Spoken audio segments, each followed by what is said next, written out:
మీ తరపు లాయర్ ఏరి? ఈ కేసు నేనే వాదించుకుంటాను మేడం.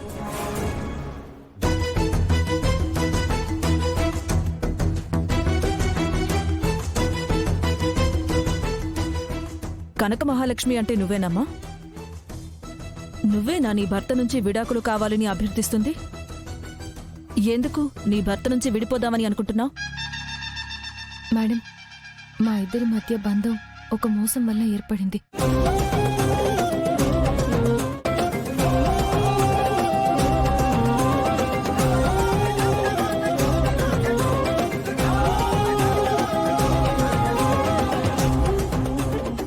మోసమా? ఎవరు చేశారు? ఒక వ్యక్తి. అతని వల్ల గత్యంతరం లేక నా మెళ్ళో ఆయన తాళి కట్టారు. ఆ రోజు ఆయన జాలి చూపించకపోతే నేను మా నాన్నని కోల్పోయేదాన్ని.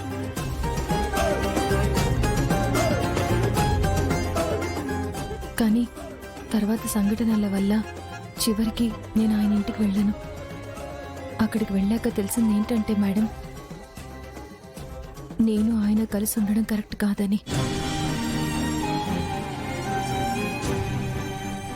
నేను ఆయనకి దూరంగా ఉంటేనే ఆయన ఫ్యామిలీ బాగుంటారు. అందుకే విడాకులకి అప్లై చేశాను మేడం.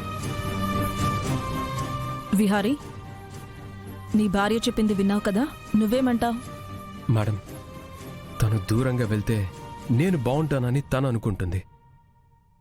కానీ తను నాతో ఉంటేనే నేను సంతోషంగా ఉంటాను.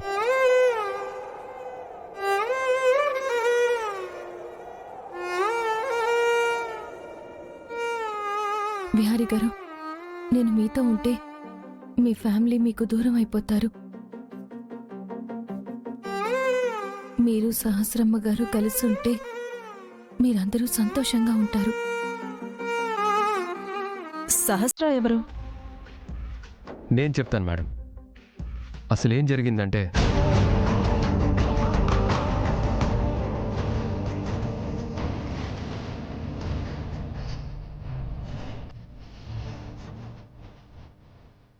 పెద్దత్త ఇంటికి రావటం లేదని, మన కుటుంబాన్ని దూరం పెట్టిందని నువ్వెంత బాధపడుతున్నావో నాకు తెలుసు. వీటన్నిటికీ ఫుల్ స్టాప్ పెట్టడానికే నేను ఒక నిర్ణయం తీసుకున్నాను. నేను మా అత్తయ్య కూతుర్ని పెళ్లి చేసుకోవాలని డిసైడ్ అయ్యానమ్మా. ఇట్స్ మై ప్రామిస్ నానమ్మా.